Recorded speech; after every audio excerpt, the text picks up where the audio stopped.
Johnny Dollar. Dollar, my name is Parnell. Hank Parnell. I live out here in Muddy Gap, Wyoming. Mr. Parnell. You just call me Hank. All right, Hank. What did you say the name of your city is? City? Why, it's only a little town, Dollar. Muddy Gap, Wyoming. Muddy what? Well, just what it sounds like. Muddy Gap.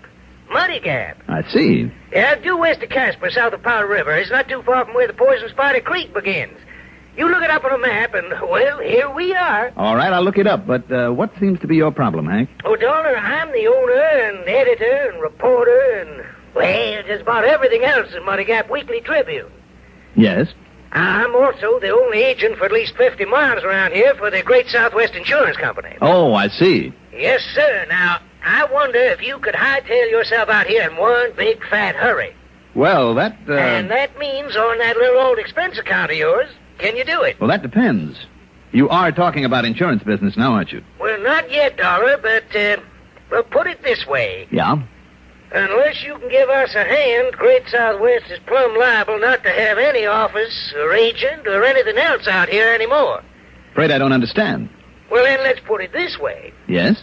What I want you out here for is to keep the town of Muddy Gap from getting itself blowed right clean off the map. Well, sir? Well, sir, I'll be out to see you. The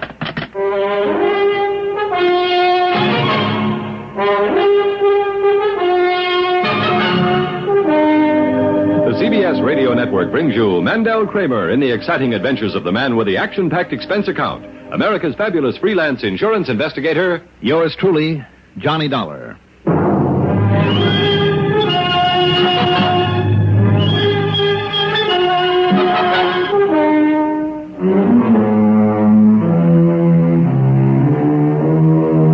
Expense account submitted by Special Investigator Johnny Dollar to the Greater Southwest Insurance Company branch office in the town with the unlikely name of Muddy Gap, Wyoming. Following is an account of expenses incurred during my investigation of the Mad Bomber matter.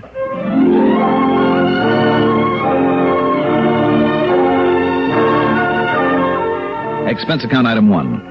$192.80 transportation by plane, train, and car to Muddy Gap. That includes a stop and bite of late supper at Casper, Wyoming, where I picked up a rental car. Muddy Gap is in the middle of thousands of acres of range land for beef cattle in what used to be Indian country, where the Sioux and Cheyenne carried out many a bloody raid against wagon trains plodding along the old Oregon Trail. There's oil in this country, too. Muddy Gap consisted of a railroad siding, one main shopping street, and a surprisingly neat residential section, all of it pretty much surrounded by a tank farm. How many millions of gallons of crude oil were stored in those huge steel tanks, I'll never know. But it must have taken a mighty big pipeline to handle it. It was obvious that oil storage was the town's principal business. The combination insurance and newspaper office sat alone at the end of the street, and despite the late hour, Hank Parnell was there waiting for me. He was a long, lanky, not too bright character, dressed in jeans, an open shirt, cowboy boots, and the inevitable white Stetson. Instead of a horse tied up out front, he had a battered old touring car, minus the top and covered with oily dust, to get out and around and dig up news items for his paper, he said. Oh, and I guess I forgot to tell you, Dollar, I'm also mayor of this town, a sort of city clerk. And dog catcher as well, Hank? Well, now, you know something? If we had enough head of dogs around here to worry about, I'd probably be that, too. Oh, and I'm also sort of acting police chief while Rafe Tucker's down to see his relations down in Texas. Mm-hmm. So, you see, I got plenty of reason to be worried about this nice little town of ours. Worried about what, exactly? You notice all them big oil tanks all around out there? Oh, you sure got a lot of them. Yes, sir. You imagine what'd happen if one of them, just even one of them, was to maybe explode? Dollar, there'd be just one long, continuous boom, and Muddy Gap wouldn't be no more. And maybe nearly 300 nice, fine people either be dead or, at the very least, homeless.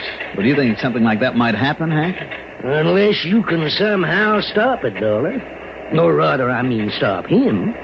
Who? Billy Benbow's his name. Born and brought up right here in Muddy Gap.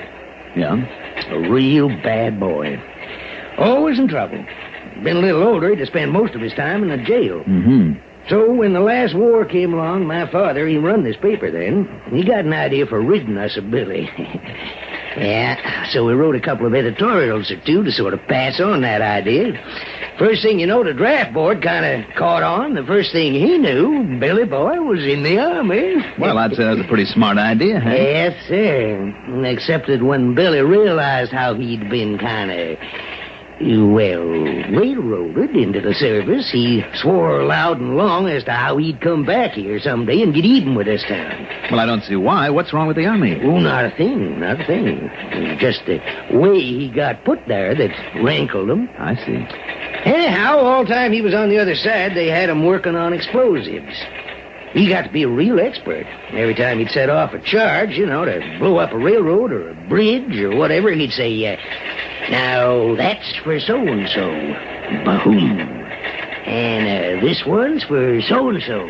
Bahoom. And every time he'd name somebody here in this town, starting, of course, with the draft board. Became a real obsession with him. Oh, it was more than that. It was like a mania. Yeah, Billy Benhow simply wouldn't forget. Now, surely, Hank, after all this time... Now, wait a minute, Dollar. All right, go ahead. Where it was all the damage and destruction he was doing, or whatever it was, I'm not sure. But, Dollar, there at the end of the war, well, maybe it was shell shock or battle fatigue or whatever they want to call it, Billy went completely off base. Oh, that's too bad. Yeah. The first thing he did when he set foot back in this country, back there on the East Coast, was to start blowing things up. So, of course, he ended up in one of them state hospitals back there and never recovered. No, never got over it. Well, if he's in the hospital, Hank... Well, he was. But then a while back, he escaped. You see what I mean? You think he'll be coming here to carry out his old threat? Well, Dollar, a couple of days ago, I got a phone call right here in this office. Yes? All the voice said to me was, I haven't forgotten. And he hung up. The voice of Billy Benbow? Well, who else? Who else could it have been? I wonder. Well, I don't. It was Billy, all right. It had to be. And what he meant was, in his twisted way, Billy meant he's coming back here to get even. Well, now, Hank... Well, who knows? Maybe Billy's right here in town right now, hiding out somewheres, just waiting for a chance to blow us all to kingdom come. And don't you forget for 1 minute, Dollar, he was an expert with them explosives. But, Hank, if it was this Benbow, why would he make a point of warning you? Well, Dollar, man with a mind like that, I don't... Well, you may be right.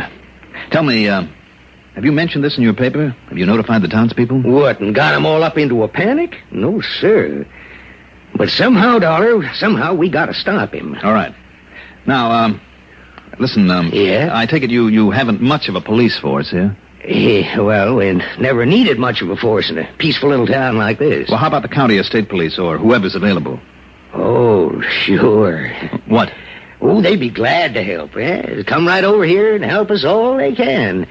When and if Billy tries something. Well, by then it might be too late. Yes, sir.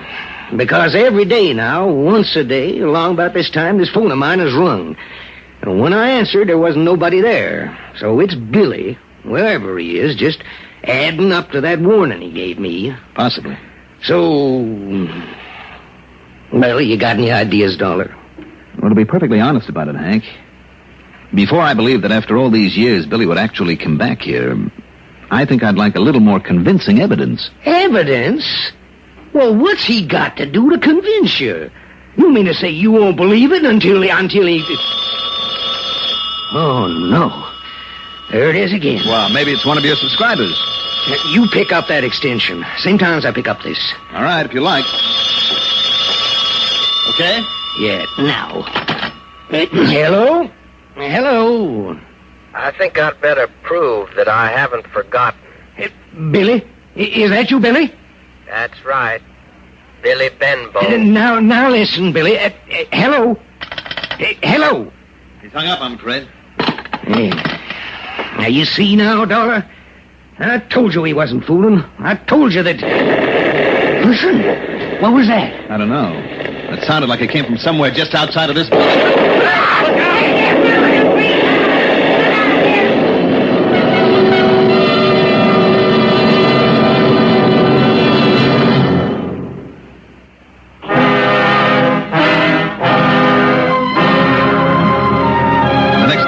Was crawling out from under Hank's desk. Hank himself had tried to make a dash for the press room, but was forced back by the blast and ended up beside me.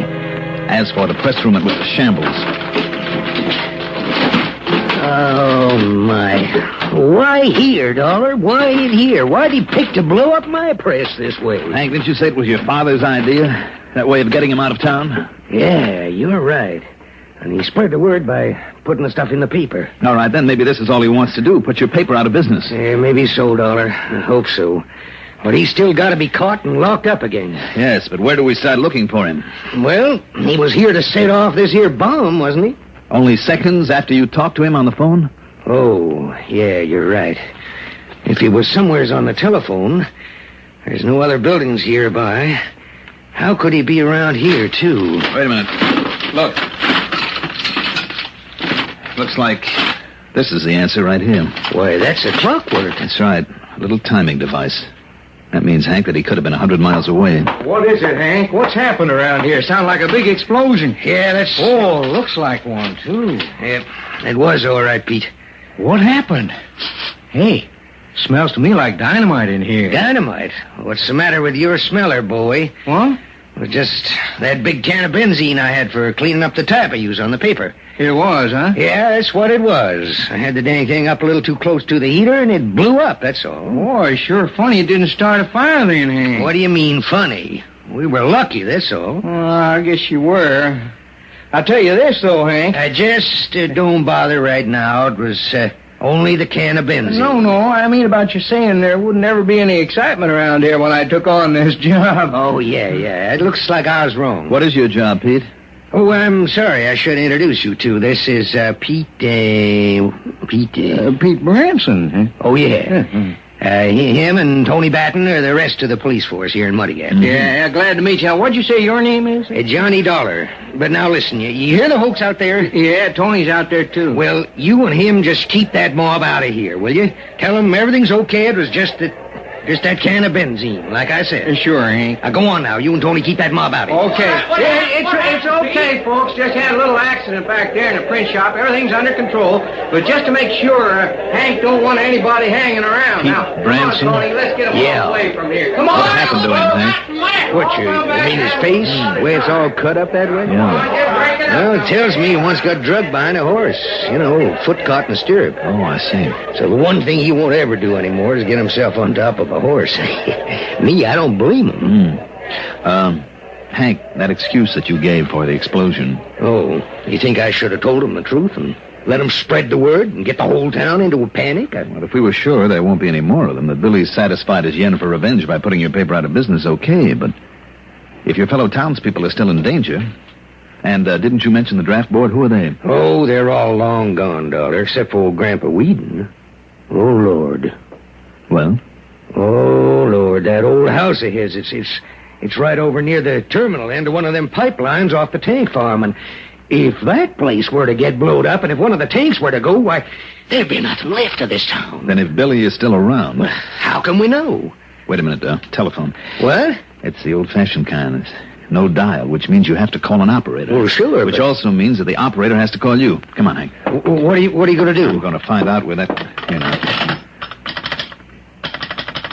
Hello?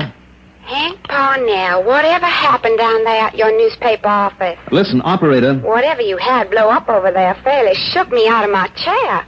I haven't had such an explosion here in Muddy Gap since Allie Briscoe's still blew up and everybody thought the whole tank farm was gone.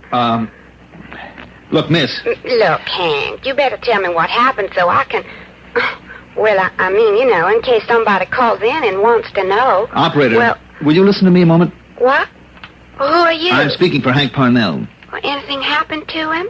Is he all right? No, he's all right. Now, listen. Yes? Just before the accident, you rang this phone. Well, that's right. I had a call for him. Do you know who was calling? No, he kept his voice low. Well, what'd you say your name is? Well, I didn't, and it doesn't matter. But what I want to know is, where did... You know something? Hmm? You sound exactly like that Johnny Dollar on the radio. Operator, listen, please. If you are and you're in town... Miss... Well, the folks around here would sure like to know that, they would. Now, listen, do you know where that call for Hank Parnell came from? Well, of course I do. Where? Well, the one outside phone booth we have over outside the drugstore. Okay, thanks. You heard? Yeah, Dollar. Then he is in town. I'm afraid so.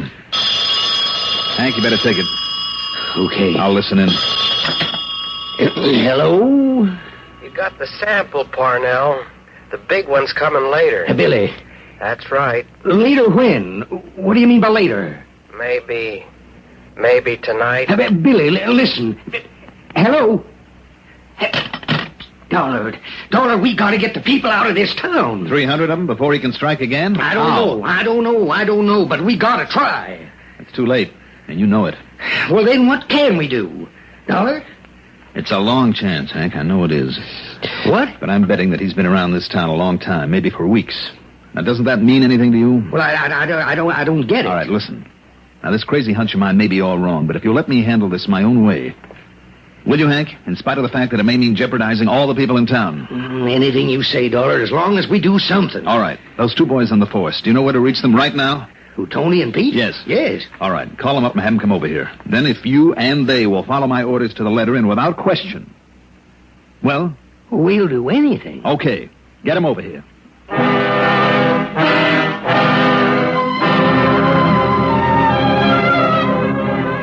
It meant staking a lot on my limited knowledge of the criminal mind, possibly risking a lot of innocent lives.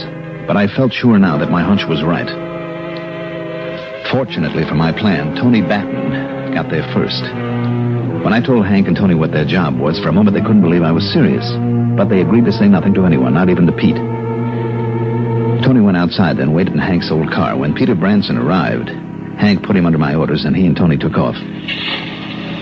And I guess I was right, huh, Mr. Dollar? That was some kind of set explosion in here, wasn't it? That's right, Pete. It was set all right by an expert. And you got some idea who might have done it? Either you and I are going to find out, or this town's in danger of being blown to bits. Are you kidding? Not a bit of it. I see you carry a gun. Yes, sir, right here in handy.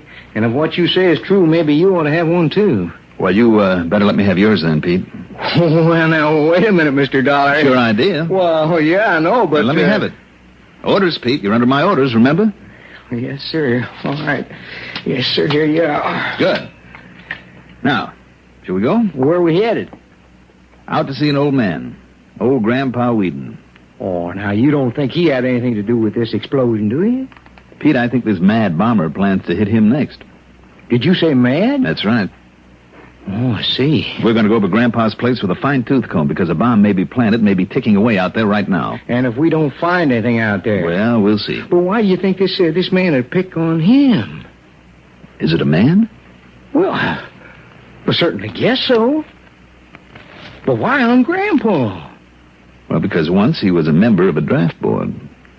Well, now, that don't make sense, does it? Maybe not, but does anything make sense where a madman is concerned? You're calling him mad again. You don't like that word, huh? Well, it makes no difference to me, but if there was a madman out on the loose out there... Pete, he might look every bit as harmless as you do, or as I do. Yeah, I see. Okay, then. Let's go on out there and have a look, but I'm betting we don't find anything. You don't think so? Well, I bet on it. Well, then maybe we won't.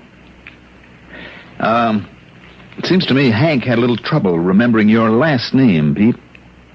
How long is it that you've been on the force? Huh? Oh, a few weeks, I guess. Mm-hmm. Ever since you first came to town, huh? Why, yeah, practically. Mm-hmm. And before that?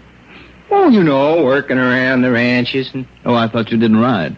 Well, no, not anymore. Oh, what do you do then? Oh, you know, odd jobs. Well, why you ask that? Well, your hands. They look kind of soft to me, you know. Oh? Another thing, come to think of it, seems to me you immediately recognized the smell of dynamite when you came in here. Didn't you? Well, look, you want to go out there, let's go. And, those scars on your face? What you getting at? They're from an explosion, aren't they? I said, what you getting at? I've seen too many of those kind of scars not to recognize them. And you knew that because of them, nobody around here would recognize you. Didn't you, Billy? Okay, Dollar, that's enough. You see this? You got another gun, hmm? That's right. So instead of reaching for the one I gave you, just you reach up high. Now reach. I knew I'd have trouble when you come in town. Because you ain't dumb like the rest of these jerks around here. But not anymore, Dollar, because I'm going to kill you. You think so, Billy? Yeah. And then I go back to my place and I get the rig. It's all ready except for the setting of the clock on. Billy? Shut up. You know where I plant it then? Yeah, out by old Grandpa Weed. You hear me? Out there by the tank farm. And I set the clock, so I only got time to get away. Get away in that nice car of yours, Dollar. Now, Billy, listen to me. No. You're only trying to stall me. So first it's you, and then I go get that rig. This rig, Billy? Huh? This bomb we found over in your room? You found it? You better drop that gun, Billy. No! Come in! Oh, you pull that trigger, Tony, I still get off a shot. He's right. Let me take care of this. Wowee. That's a mighty good left you got there, Dollar. I guess he was right, though, Hank, about you being pretty stupid. Well, now, you just wait. Didn't you think about what might have happened if Tony'd pulled off a shot right next to that bomb you have in your hand? Oh, my gosh. Mm-hmm. You should have. Remarks? Why bother on this one? As for the expense account, let's call it a total of $350. Yours truly, Johnny Dollar.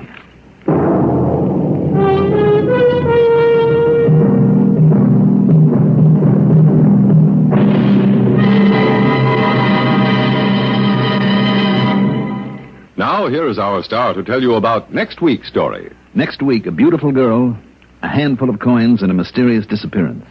Join us, won't you? Yours truly, Johnny Dollar.